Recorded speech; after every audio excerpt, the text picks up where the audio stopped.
And that is a workout, too. Yeah. You ever done those stair climbers? Yes, I have, and they're a little tough. My new thing now is to go to the gym, and I get on the treadmill, and I put all the way up to the 15 level, you know, the angle or whatever it is. Yeah, yeah. And so I walk at about a 4.5 pace, man. You burn some calories doing that. It hurts in the legs, too, but it's a good exercise. Today, though, it was all about Mother Nature and the exercise because it was a beautiful day outdoors. Here's a look at Waterfront Park. People out enjoying the day. Now, we did start off with a little bit of fog this morning. In fact, it was quite dense at times. But once we got into the afternoon hours, we started to see that burn off a little bit. And where we saw wall-to-wall sunshine generally for the whole day was out towards the coast. In fact, let's start with the time lapse from Astoria today. Starting just around noon, you can see generally just some high clouds filtering through. All in all, looking like a pretty clear evening tonight as well. Highs today, Astoria 63 degrees. You hit a record. We hit a record in Newport at 70 degrees and also in Bend at 68. So my question to you is, where was the fog? Well, you could clearly see it in the valley. 51 only in Portland today. Remember, I told you yesterday, it's just going to be depending on where that fog really breaks up to see how our temperatures are going to end up, and that's where it really lingered today. Salem at 52, only made it to 48 in Eugene. A little bit better for you out towards, like I mentioned, Bend at 68 degrees, and Baker City only making it to around 41 for the high. Now, temperatures right now sitting in the mid-40s to the mid-50s, depending on where you live. 54 in Newburgh, one of the warmer spots, as well as Tigard. Out east right now, 49 in Camas, and we're sitting at 48 degrees in Battleground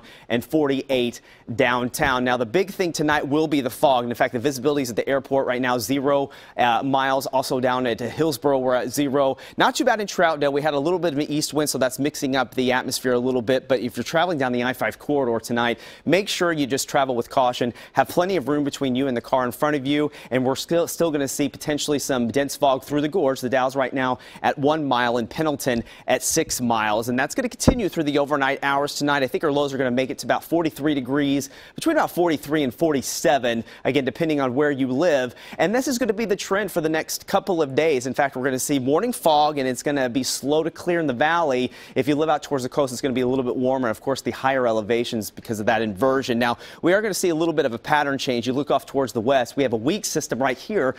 The main area low pressure is really going to skirt to the north, so we're going to get the tail end of this coming in by Tuesday evening into Wednesday. That's going to bring us a few showers.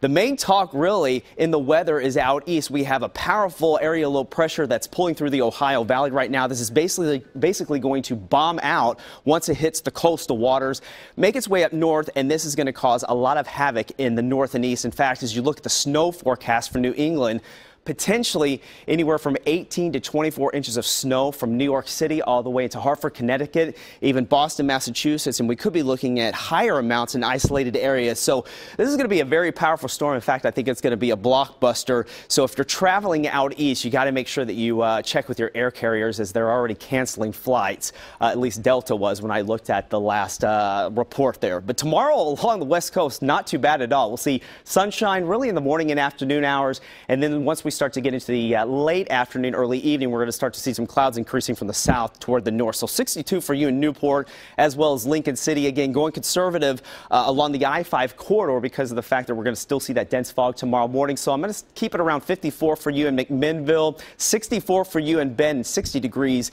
in Pendleton. Fog and clearing through the gorge, but the freezing level still well up there at 12,000 feet. So Government Camp, 59 degrees for you. Here we go for the extended forecast. Again, shower chances there Tuesday and Wednesday, nothing major. Fog and sun Thursday through Saturday, and then another system makes its way in by Sunday. That's going to bring us another chance of rain, Ken. All right. Thanks a lot, Riley. Right. Well, as we showed you earlier, the Seahawks are in Arizona for the Super Bowl now. Dan's here with more on their preparations.